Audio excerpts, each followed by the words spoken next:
Bienvenidos al Corazón de las Palabras. Conduce Pablo Silva Olazábal. Produce Gustavo Germán. Auspicia Biblioteca Nacional y Centro Cultural de España.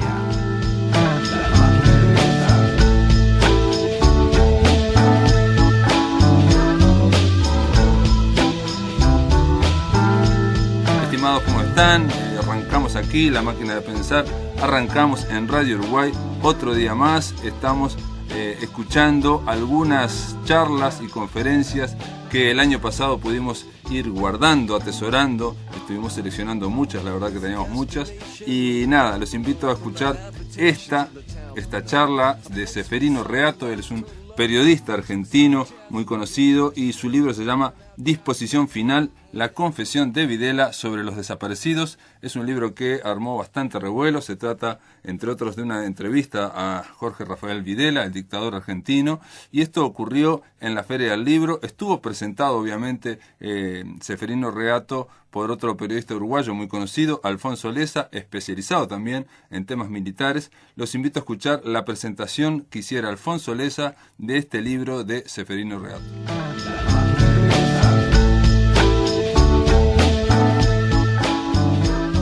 Buenas tardes a todos, gracias por venir. Agradezco a la editorial, que bueno que también es mi editorial, por la invitación, y a Ceferino, que también haya participado en la selección mía para acompañarlo a la presentación. Yo tuve la suerte ya de entrevistarlo hace poco tiempo, estuvo en Montevideo, lo entrevistamos en televisión. Yo no lo conocía cuando editó su libro, y apenas me enteré que estaba el libro en Buenos Aires y pedí que me lo trajeran. Y bueno, realmente me lo devoré en muy poco, en un par de días. Lo leí porque es un libro de esos que uno comienza a leer y no para. Estamos hablando de Disposición Final, la confesión de Videla sobre los desaparecidos, un libro que generó un enorme impacto en la Argentina este año. La confesión de Videla sobre los desaparecidos, ¿no? O sea, un tema altamente sensible, extraordinariamente importante. Quiero decirles que antes de hablar del libro propiamente y después darle la palabra a Ceferino, si alguno de ustedes quiere hacer preguntas, que este libro completa una trilogía de libros de Ceferino Reato sobre la historia reciente de la Argentina, y una historia que por supuesto nos llega muy de cerca y nos involucra. Son 3 libros que habría que leerlos los 3, para aquellos que están interesados en la historia reciente, que deberíamos ser todos en lo posible. Son 3 libros imprescindibles, creo yo. Bueno, sobre todo este último, Disposición Final, pero me parece que todos. Quiero mencionar brevemente los otros 2. Uno se llama Operación Traviata. Es un libro impactante. Trata sobre el asesinato de José Rucci, que fue el hombre más fuerte del sindicalismo argentino en los años 70, a fines de los 60.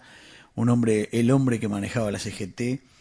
Es una investigación muy relevante que logra probar finalmente que el asesinato de Rucci, contrariamente a lo que se creía, no era obra de los militares ni de la extrema derecha, sino de los montoneros, de la propia izquierda peronista.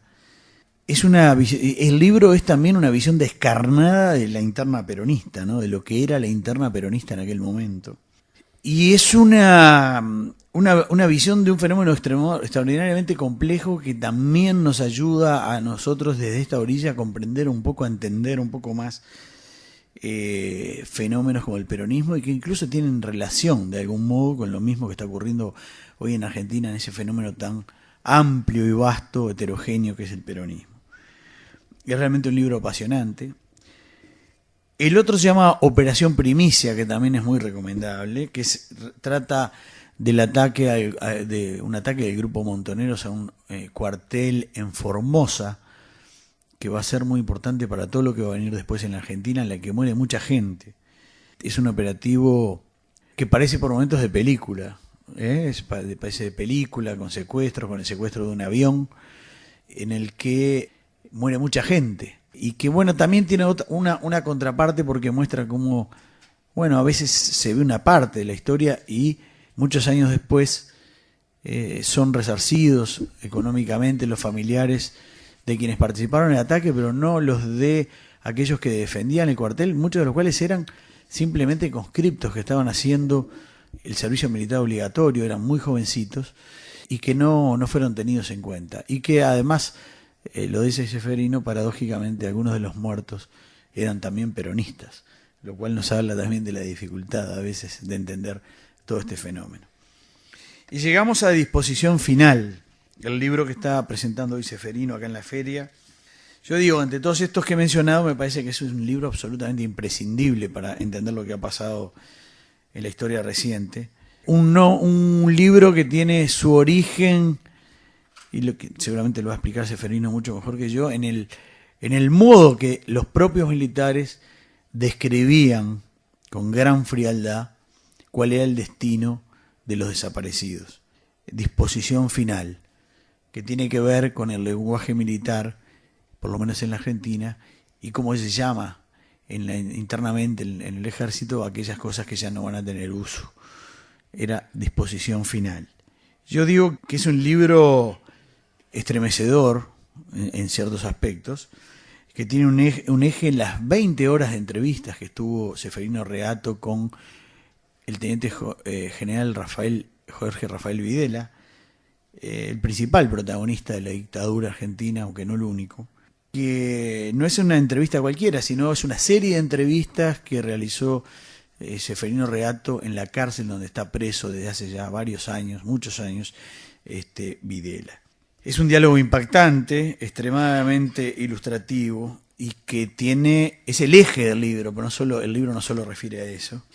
Y nos muestra a ese hombre hoy con pinta de abuelo, de 86 años, si no me equivoco, en el momento de la entrevista, ofreciendo cierta imagen inocente de un hombre anciano, pero que fue el hombre que tomó las decisiones más terribles que conmovieron a la Argentina en las últimas décadas, que manejó la vida y la muerte a su antojo y a voluntad, y que solo tuvo paradójicamente algunos límites en algunos camaradas de armas, en particular de otras fuerzas como la Armada, como lo describe muy bien Ceferino Reato. Es el relato de la dictadura, la investigación sobre un régimen, pero también es la exhibición de un personaje. Aquí hay dos cosas, o varias mezcladas, pero Ceferino Reato nos describe muy bien el régimen, nos muestra el régimen, cómo fue, pero también nos muestra la figura de esa persona que entrevistó allí en la cárcel, que se describe solo, digamos, en ese diálogo que logra mantener. Es decir, Ceferino casi no necesita de adjetivos ni de nada, es decir, el diálogo lo muestra a Videla tal cual es. Un hombre fanático, serenamente fanático, diría yo, por lo menos eso es lo que muestra en la cárcel, no sé después, convencido de haber encabezado una verdadera cruzada que tuvo mucho religioso. Fue, dice Videla, una guerra justa en términos de Santo Tomás, una guerra defensiva.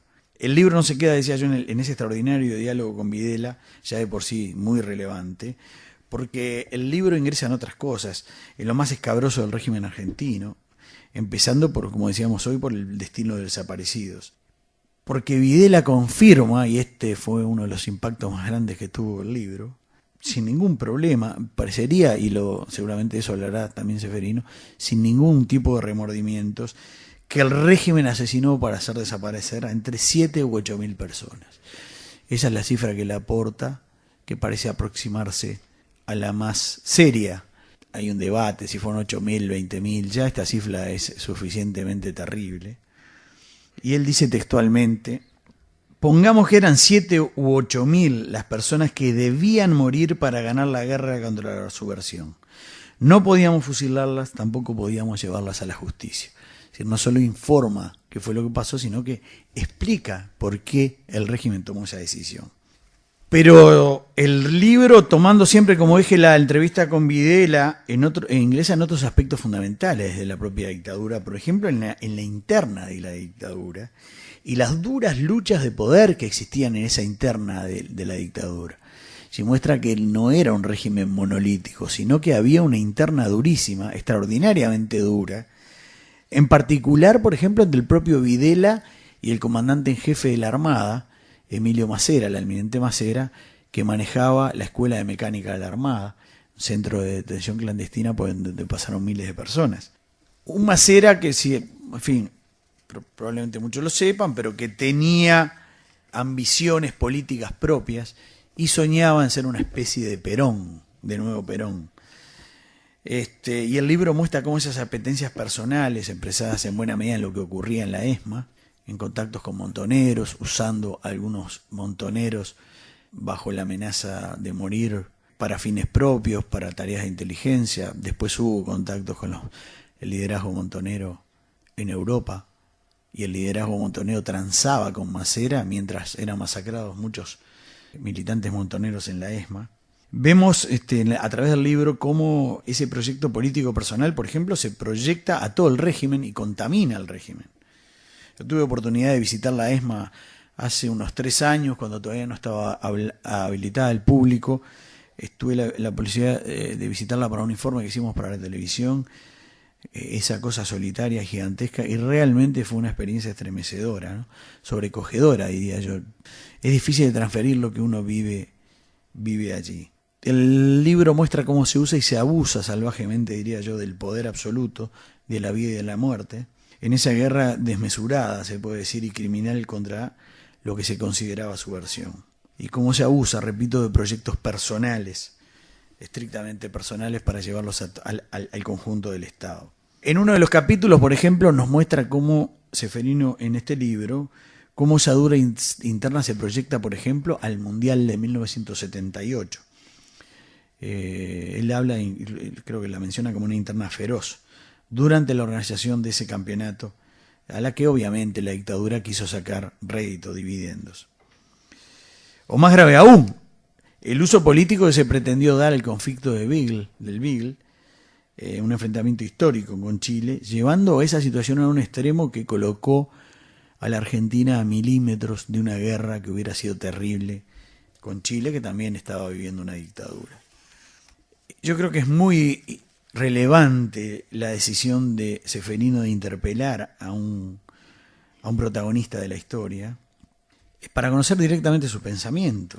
Es relevante dejar cualquier tipo de prejuicio para enfrentarse a los protagonistas de la historia, sean del lado que estén, y de otro modo, si no, nos quedaríamos siempre con los testimonios de terceros, con documentos, como intentó, y él mismo relata, por ejemplo, sin éxito, con Mario Firmenich, el líder de los montoneros. Y no se trata de que nos quedemos solo con una historia, sino de cruzarla con otras historias, como lo hace él en el libro, con otros militares, con otros protagonistas, con gente que perteneció a la guerrilla, y además todo esto de algún modo también compararlo con la documentación disponible, como hace, por ejemplo, Ceferino Reato con el tema del número de los desaparecidos.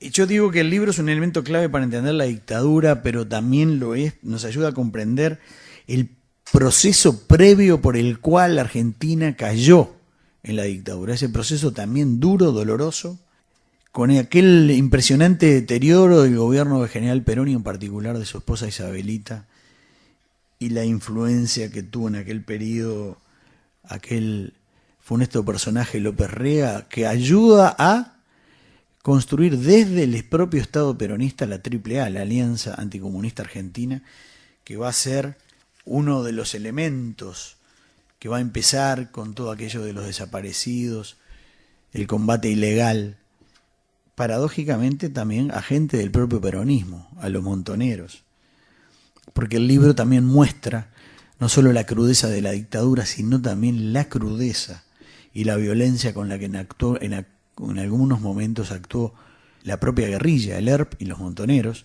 que escaparon al control de Perón y pretendieron por las armas seguir siendo vigilantes del gobierno peronista.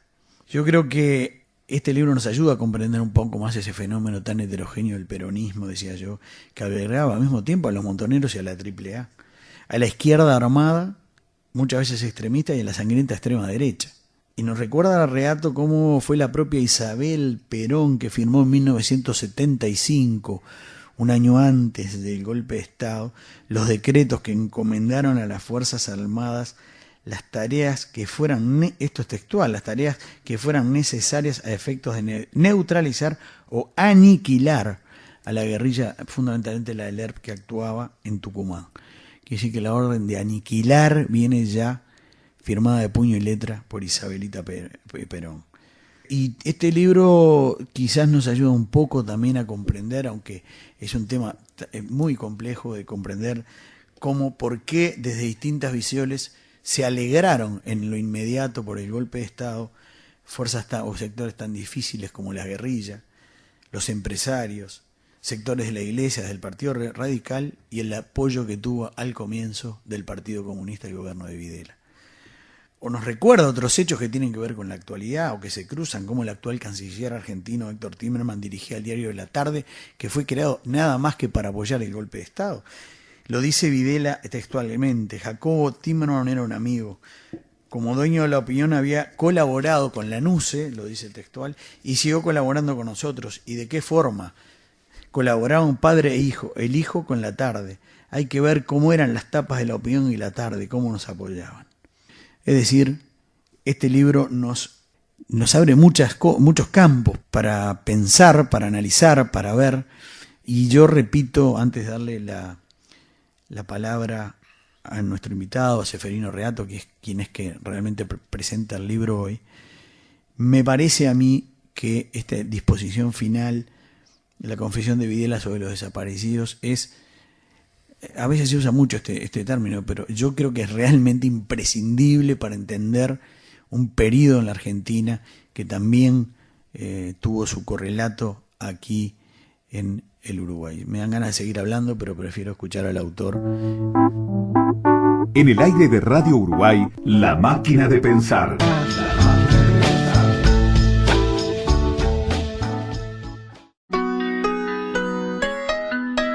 Para comunicarte con La Máquina, envía un SMS al 099 78 0066 o un correo electrónico a lamaquinadepensar@adinet.com.uy.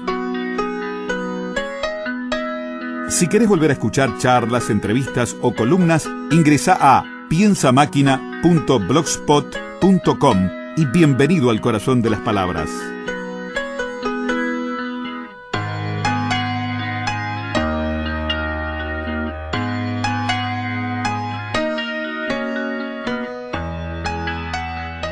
Gente, los invito a escuchar la segunda parte, en la cual habla obviamente el autor Ceferino Reato, un autor argentino, en su libro Disposición Final, la confesión de Videla sobre los desaparecidos. Bueno, muchas gracias, Alfonso, por esta presentación. Muchas gracias a Random House Mondadori, a Luis, a Virginia, a Florencia, siempre tan amables conmigo. Uno de los libros de Alfonso tuvieron mucho que ver, sin que nos conociéramos, en la decisión final de hacer un libro sobre estas entrevistas con Videla, porque este libro nace un poco por casualidad. Al principio yo estaba pensando en otro libro, que era también sobre el 75, 76, hechos ocurridos en la provincia de Córdoba, antes del golpe militar. Córdoba ha sido siempre una provincia muy importante, con una larga trayectoria educativa, cultural, política, y con fama de haber anticipado algunos acontecimientos que después se dieron a nivel nacional, como por ejemplo la reforma universitaria. Entonces yo estaba en ese libro y llego de casualidad a Videla porque fui a entrevistar a otros 2 militares presos también junto con Videla por delitos de lesa humanidad. Y a la salida lo veo a Videla y me tiro el lance de una entrevista y me dice que sí. Y entonces ahí hago la entrevista, pero siempre pensando en el libro sobre hechos en Córdoba. Hasta que después, claro, se fue armando un material que comencé a pensar, gracias a mi editora en Buenos Aires, abandonar el tema original y hacer un libro solo sobre Videla, claro, en su contexto, con otras entrevistas que ya había hecho, con algunas que me faltaban, con documentos, en fin. Pero centrado en las entrevistas a Videla. Y estaba en eso cuando viajé un día a Montevideo, por 1 día y medio nada más, con mi mujer, a hacer un trámite, y en una caminata por la peatonal de ustedes, entramos en una librería y veo la mesa o las mesas dedicadas a la política uruguaya y a los años 70, que me pareció que había libros de todo tipo, y ojeo uno y veo que hay entrevistas o declaraciones de Álvarez, Gregorio Álvarez, ¿no?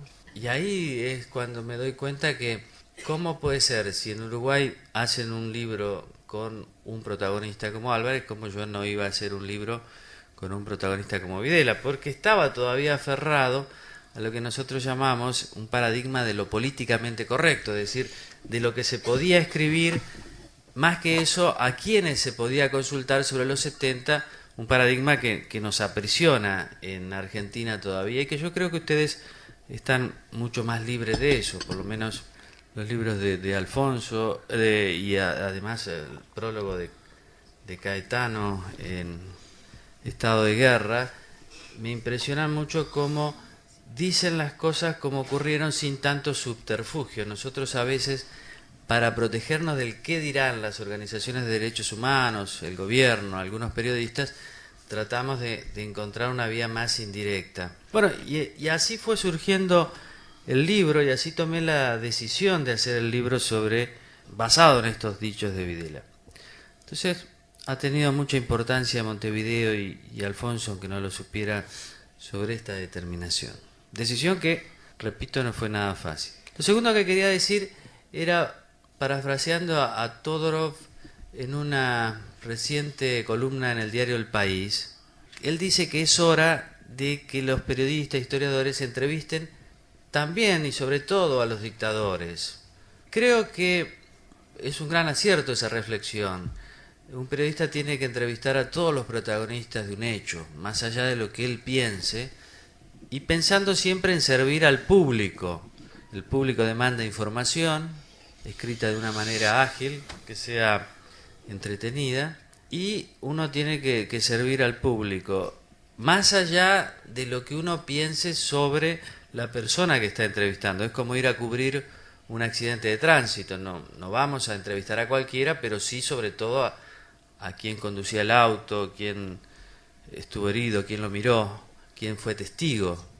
Y además Todorov dice especialmente a los dictadores, porque, y acá me gustaría detenerme, es importante ver cómo una persona común se convierte en verdugo de otras personas.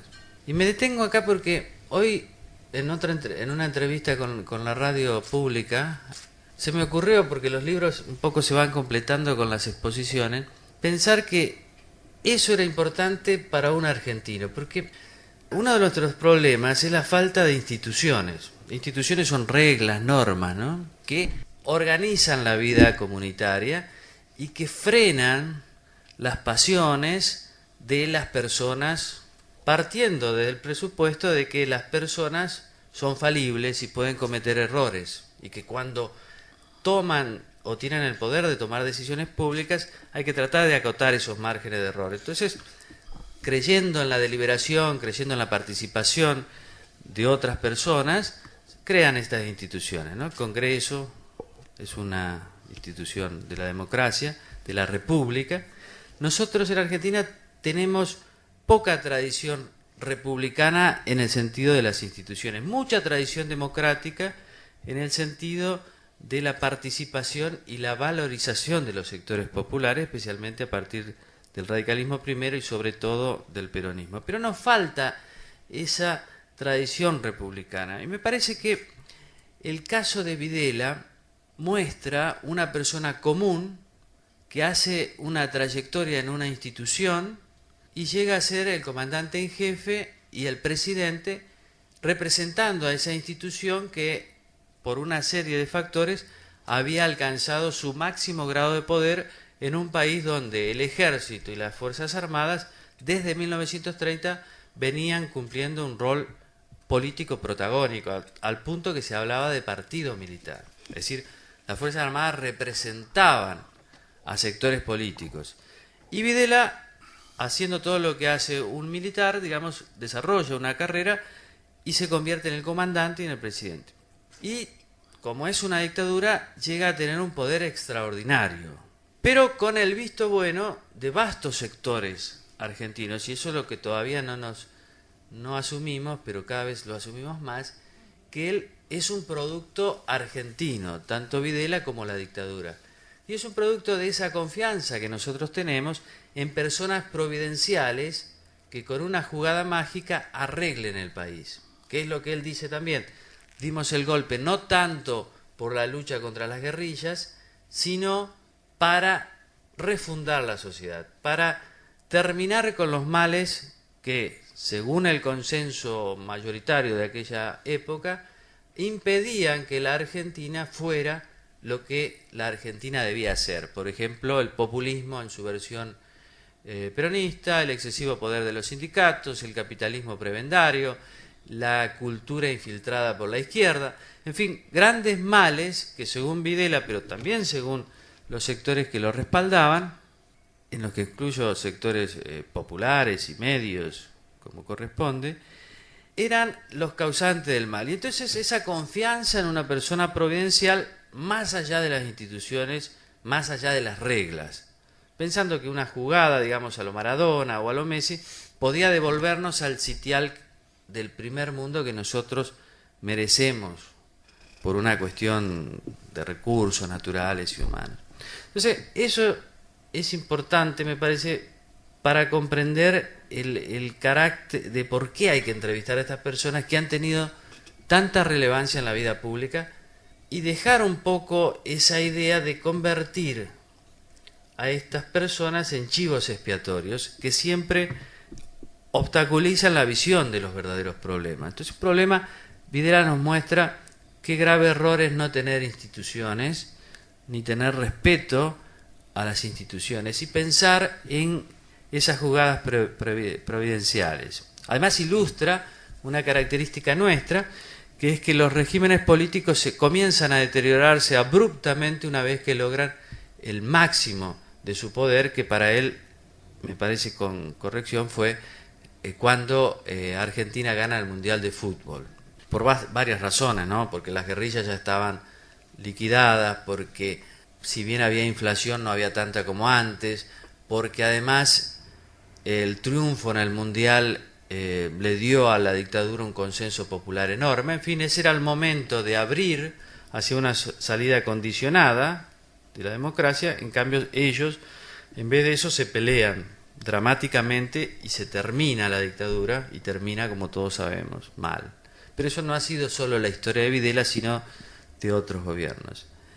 Y del tercer tema, la importancia de los contextos, es decir, las personas valen y valen los contextos. No se puede entender un hecho político sin el contexto. Y como decía la conocida frase de Marx, los hombres hacen la historia, pero no según su libre arbitrio, sino según las condiciones que encuentran que le vienen de la historia. Es decir, hay que ver todo, que siempre decir lo mismo. Los personajes hay que verlos en el contexto. Entonces, ¿cuál era la relación con las otras fuerzas armadas, con el peronismo, con el radicalismo, con el Partido Comunista, con las guerrillas, con los empresarios y con los sectores sociales, con la prensa fundamentalmente también? Sin dejar a nadie afuera, para tratar de recrear aquel momento. Siguiendo con la referencia a Uruguay, claro, Caetano, cuando hace el prólogo, ¿no?, de estado de guerra, dice sobre la necesidad de hacer periodismo histórico sin afiliarse a la teoría de los dos demonios ni al lenguaje de los combatientes, que son dos vertientes que dejan afuera a la mayoría. Y no podría estar más de acuerdo con eso, digamos. Tratar de superar un poco las posturas demasiado anquilosadas y mirar toda la pintura, toda la fotografía, para que ese relato nos contenga a todos. Hasta hace poco tiempo, hasta hace un año, era una especie de verdad religiosa que habían sido 30.000 los desaparecidos. Ahora eso está en crisis porque no hay ningún documento ni relevamiento que indique que fueron 30.000. Si bien el gobierno y los organismos de derechos humanos siguen insistiendo en 30.000. Lo más seguro son el instrumento, digamos, para llegar a la cifra más concreta, más cercana a la verdad, entiendo que está en manos del gobierno y que es el listado de las indemnizaciones a las familias de las víctimas, ya sean desaparecidos o ejecutados o muertos, pero son datos reservados que no se da, el gobierno no da a conocer en virtud de la protección de los datos personales de quienes han cobrado. Yo creo que es un buen punto de partida para hacer una lista definitiva de víctimas, que para nosotros me parece de una razón práctica, porque entendiendo que el Estado tiene que encontrar los restos de todos y cada uno de los desaparecidos, deberíamos contar con una lista con nombre y apellidos. Es difícil que creo que sea una cantidad importante. De todos modos, digo que el número de los 30.000 está en crisis porque el gobierno ya no quiere ni hablar de esto. Pero hace un tiempo, cuando Fernández Meijide sacó un libro en el que cuestionaba estos datos, desde el oficialismo le saltaron al cuello, pero ahora ya no discuten porque realmente no hay base para decir 30.000. Y eso no disminuye para nada la matanza. Pero me parece importante para ese tema práctico.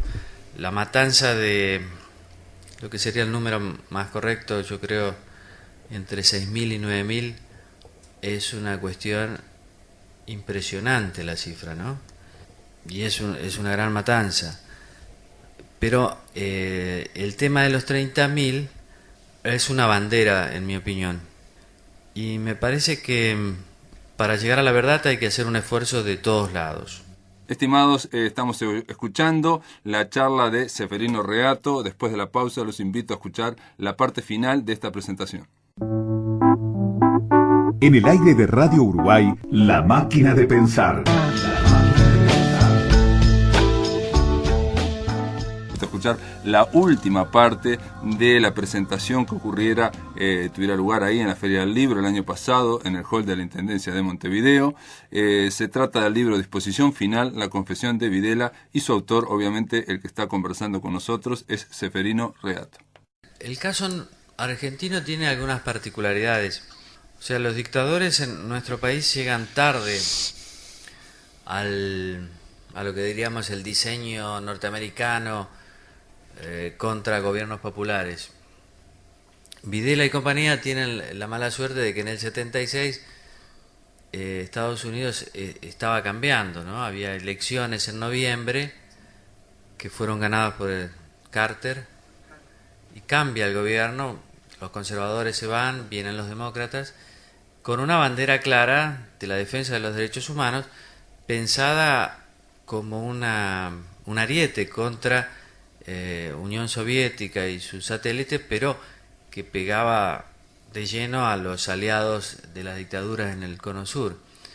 Y eso se ve claro en documentos desclasificados de Estados Unidos, la tensión que había en el Departamento de Estado entre el titular, que era Henry Kissinger, que quería apoyar a Videla y compañía, y la línea del Departamento de Estado que decía que estaba cambiando el clima y que ya el apoyo tan abierto al golpe de Pinochet había deteriorado al Departamento de Estado y a los republicanos. Entonces, Videla y compañía tienen para ellos esa mala suerte de que Estados Unidos, si bien los apoyaba, no fue el apoyo que tuvieron Pinochet y otros dictadores.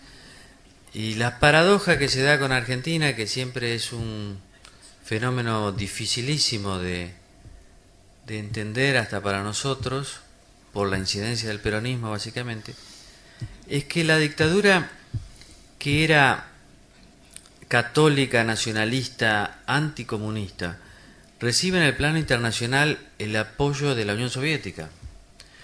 Y la Unión Soviética se abre como mercado a los granos argentinos frente a la cerrazón de los mercados europeos en protesta por las violaciones de los derechos humanos. Y además, Unión Soviética, Cuba y otros países del área son los países que respaldan a la Argentina en los organismos internacionales cada vez que el régimen, la dictadura, corría peligro de ser sancionada. Y eso es una política que Videla dice, él y sus camaradas buscaron deliberadamente porque eligieron sobre el Partido Comunista una política distinta de los gobiernos militares anteriores, que consistía en tratarlos como cualquier otro partido, sabiendo que no tenían, como en Chile, una fracción armada.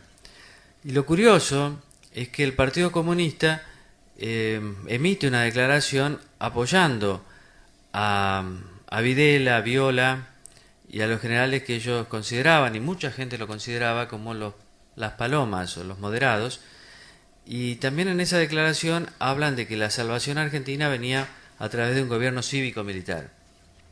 Claro, ellos tenían también el fantasma de Pinochet, y que en la interna del ejército, sobre todo, había generales que en apariencia eran mucho más duros que Videla, como Suárez Mason o Menéndez. Videla lo que dice es que si bien había moderados y duros, era una cuestión de aspecto y de rol que cada uno tenía, sino que todos estaban en la misma. Es decir, había que matar a mucha gente que no podía ser ni fusilada ni llevada a la justicia. Es decir, esas son las cosas dentro de un marco internacional más características de la dictadura esta nuestra. Una cosita más cortita. No, sobre el contexto hay que tener en cuenta una cosa importante, y es que la dictadura argentina empezó 3 años después que la uruguaya, y terminó 2 años antes. La dictadura argentina, con todo lo que pasó, fue casi la mitad que la uruguaya. Y eso tiene su que ver, porque acá los 3 primeros años de dictadura, los acuerdos y las conversaciones eran con un gobierno democrático de Perón. Así, por ejemplo, se llegó a los acuerdos del Río de la Plata, ¿no? Creo que Videla es el producto de 2 instituciones que a partir de 1930 tienen una importancia creciente en la Argentina, que son la Iglesia Católica y el Ejército. Una Iglesia Católica que a partir de 1930 lanza una contraofensiva frente, en primer lugar, al liberalismo, que la había despojado de muchos resortes de poder en la generación del 80. Y un concepto importante de aquella Iglesia Católica es el concepto de la nación católica. Argentina es y debe ser una nación católica, que tiene 2 pilares fundamentales. Uno es la Iglesia y el otro es el Ejército. Y esas 2 instituciones van creciendo y alimentándose mutuamente hasta que llega 1976, que para mí es el golpe más militar de todos, en el sentido de que el ejército es el primer golpe en el que no necesita el apoyo de nadie. Por ejemplo, no necesita el apoyo de la prensa, como sí lo necesitó Onganía 10 años antes. Pero eso quiere decir que no lo necesitaba porque tenía mucho poder y porque tenía un consenso necesario. Entonces, si usted ve toda la prensa del 76, podemos decir que toda estaba alineada con el golpe, desde el centro izquierda hasta la derecha, pero no por un pacto como sí había habido entre Onganía y algunas revistas y algunos diarios para deteriorar al radicalismo. No, porque había un consenso popular de que eran los militares los que tenían que salvar a la patria, alimentado por esa ideología que fue fermentando desde el 30 al 76 y que marchó en un correlato, digamos. Mientras este sector avanzaba, todo el sector más republicano, más demócrata, pero también republicano, iba cayendo. Y como expresión, el deterioro del Congreso, el deterioro de la justicia y el deterioro de los partidos políticos. Es decir, va avanzando una fuerza y va deteriorándose de otra. Y el máximo momento de avance de uno y deterioro del otro para mí es el 76. ¿Porque estaba María Estela Martínez de Perón? Bueno, yo creo que María Estela Martínez de Perón... ¿Hubiera sido ella? No, María Estela Martínez de Perón llega a la presidencia como vicepresidenta, ¿no? La muerte de Perón. Que es un caso extraño, que solo se entiende en la Argentina, porque es una persona que no conocía la política argentina, pero no era que no conocía las fuerzas ocultas que en todo país hay, ¿no? Pero no conocía las caras de los políticos. Ella había vivido, digamos, se había ido de su provincia, después a Capital, después a Venezuela, Panamá, y había vivido con Perón y había aprendido mucho seguramente al lado de Perón, pero hay que tomar la decisión de colocarla como número 2 de una fórmula presidencial y que además el 61% de la gente lo vote. Claro, pero...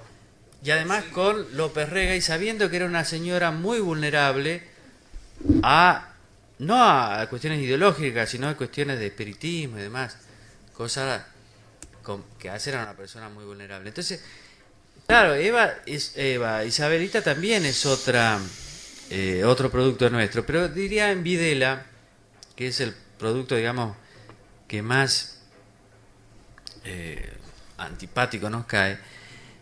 Tenemos en él algunas características, aparte de las ideológicas, del avance de la iglesia, del ejército, en fin, y de la caída del otro sector. Tenemos algunas cuestiones personales que hacen a nosotros, como la arrogancia, por ejemplo. Una persona que cree que puede determinar la muerte de miles de personas sin que nunca tenga que prestar por lo menos una más mínima aclaración sobre eso, y que además no solo los mata, sino que cree que haciendo desaparecer los cuerpos los iba a borrar, como si no tuviera familiares, como si no hubieran existido nunca, es de una gran arrogancia que está en toda nuestra clase política y en nosotros mismos. O sea, cuando uno argentino tiene poder, cree que nunca va a tener que dar cuenta de ello. Seferino Reato, muchísimas gracias. Muchas gracias a todos, gracias por haber venido. Amigos, espero que les haya gustado la charla de hoy. Mañana va a haber otra charla de otro filósofo. En este caso vamos a escucharlo al filósofo español, nada más ni nada menos, Fernando Savater. Dictó una conferencia el año pasado y la van a ver aquí